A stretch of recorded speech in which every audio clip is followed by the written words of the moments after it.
Alhamdulillah pemirsa, kembali lagi di Hasanah Jendela Dunia Islam. Nah, sekarang kita buka lagi pertanyaan dari ibu-ibu jemaah di sini. Ada yang mau bertanya, silakan. Monggo Ibu. Assalamualaikum warahmatullahi wabarakatuh. Waalaikumsalam warahmatullahi wabarakatuh. Saya mau tanya bagaimana caranya mengatasi amarah orang tua? Oh, orang tuanya nih ya? Ya. Cara mengatasi. Gitu. Itu aja Bu? Ya, itu aja dulu. Ya. Makasih Bu pertanyaannya. Jadi bagaimana caranya mengatasi ya atau membawahi. Nah, menyampingi ya. membelakangi. Benar. Amarah orang tua. Nah, itu dia. Jadi gini, pertama definisi marah dulu. Para ulama membagi 4 yang sebenarnya terkait dengan bagaimana marah yang boleh dan tidak boleh ya. Pertama, ada yang marah disebut dengan kurhun. Kurhun itu marah yang kita tuh elegan, menunjukkan kita orang cerdas emosinya. Mamah nggak suka, hentikan. Nah, tidak. Itu elegan banget tuh, anak nyaman gitu. Sering gitu, gitu ya. Iya gitu. Mama nggak suka. Itu antara cacingan ini dan marah. Gitu ya. Kodak gitu. Jangan itu. Baterainya copot belakang. Udah koplak jatuh semua. Iya. Iya. Yang itu pertama. Ada yang namanya suhtun. Suhtun kemarahan yang lebih rendah lagi, yaitu ketika amarah ditahan dengan gigi geraham. Mama nggak suka. Tidak, jangan. Itu masih boleh.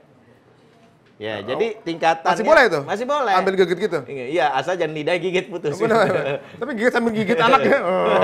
Enggak ya. Enggak. Nah itu masih dia berarti punya kendali itu. Cuman dia kendalikan lewat tadi nahannya, keluarkan itu.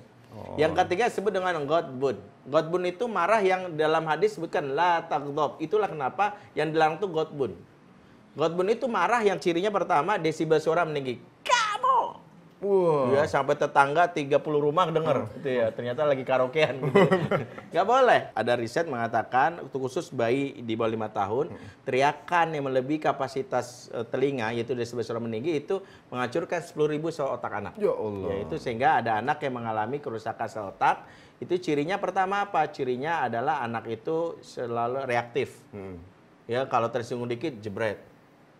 Gampar, itu biasanya dulu sering diteriakin karena membesarkan batang otak. Yang berikutnya adalah anak-anak yang kalau misalnya dia lagi karena sering teriakin biasanya short term memorinya rusak. Apa tuh short term memory? Memori jangka pendek. Lagi naruh handphone nih, tiba-tiba jalan. Tadi handphone papa mana? Tahu, lupa. Nah itu kenapa? Karena habis diteriakin. Itu bagian dari short term memory yang rusak. Nah jadi kenapa pentingnya nih orang tua memahami dulu tentang yang namanya marah tadi ya. Jadi penting kita memahami batasannya sampai apa? Boleh sampai batasan suhtun. Nah, jadi masalah bagaimana kalau sudah ghadbun? Ghadbun itu kemarahan yang merusak itu sebenarnya kalau dalam istilah Quran itu sebenarnya ada kenapa orang marah itu karena hilangnya sifat empati. Jadi sebelum saya nanti praktekin ada tips baru apa perilaku yang harus kita lakukan. Pertama ada satu sifat yang harus dimiliki kalau kita suka marah. Itu disebutkan dalam surat Al-Imran ayat 133 134 ya.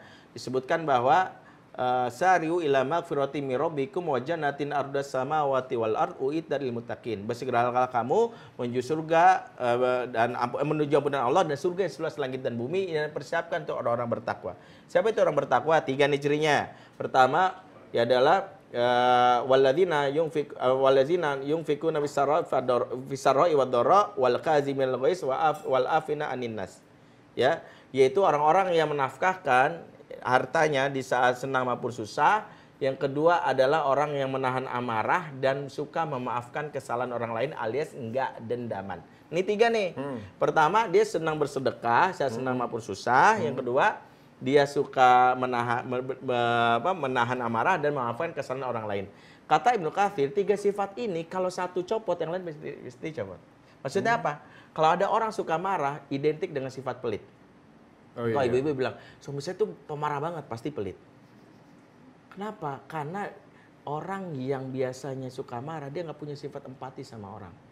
Tapi ada Ustadz, saya punya tetangga, dia suka marah, tapi dia suka bersedekah. Sedekahnya hanya di saat senang, belum saat susah. Itulah kenapa kalau berbicara tentang teori Quran, pertama terapi terbaik kalau orang marah, biasakan sedekah. sedekah itu memberikan. Itu dulu ya. Terus bagaimana kalau sudah kejadian nih? Ini udah marah banget dan sebagainya. Yang pertama harus pahami berdasarkan hadis Rasulullah, marah itu kan asalnya dari setan. Ya, setan asalnya dari mana?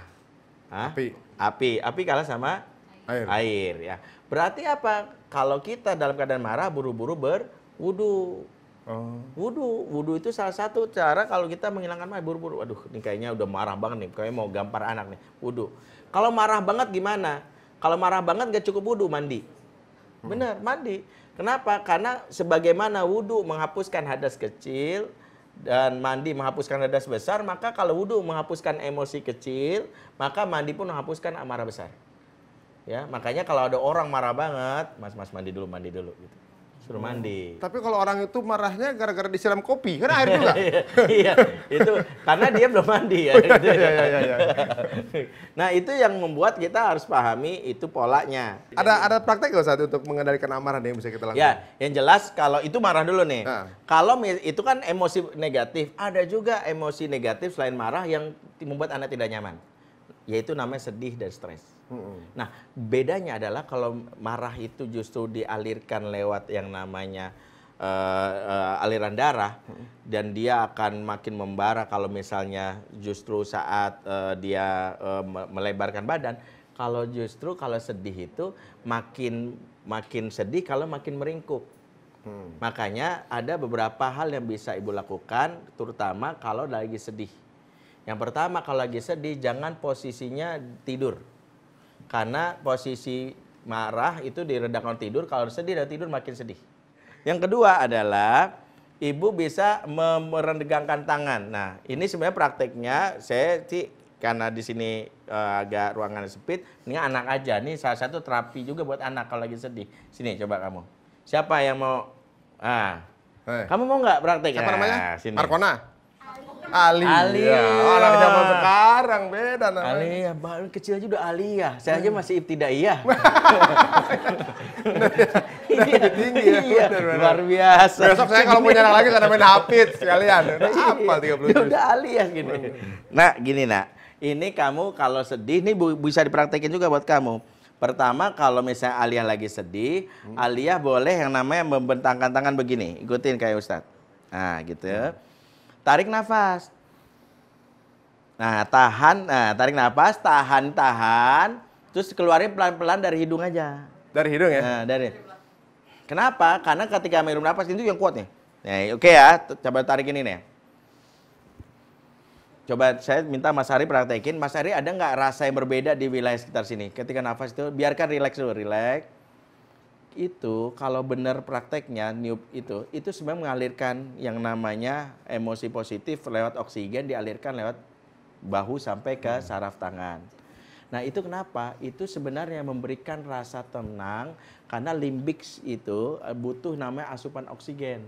Sedih itu kan karena limbiknya tertekan. Salah satunya makanya menghirup napas sambil membentangkan sehingga seluruh aliran darahnya masuk. Sehingga kalau dia begini, ini cukup dalam prakteknya tuh bisa gini seperti ini, tarik seperti ini juga boleh. Yang jelas jangan dalam keadaan begini karena ini membuat sedih.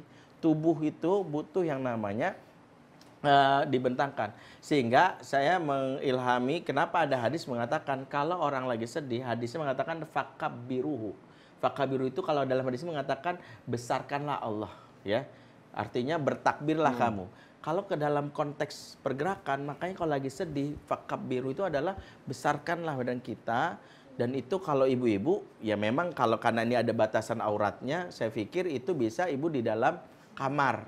Sehingga jangan tidur, jangan meringkuk, tapi ibu gini aja. Nah, ini suami benar-benar di kolong ini. Itu. Kan keluar tempat tidur tuh. Iya, gitu ya. Itu yang harus bisa praktekkan. Makasih Aliyah ya. Habis ini lulus langsung kuliah. Iya benar. Cepat juga tuh. Jadi pokoknya dibentangkan ya. Keluarkan dari hidung. Yeah. Dari hidung aja. Keluarkan dari hidung aja. Gitu ya. Itu. Kalau bisa sih jangan terlalu keluarkan. Jadi tahan dulu.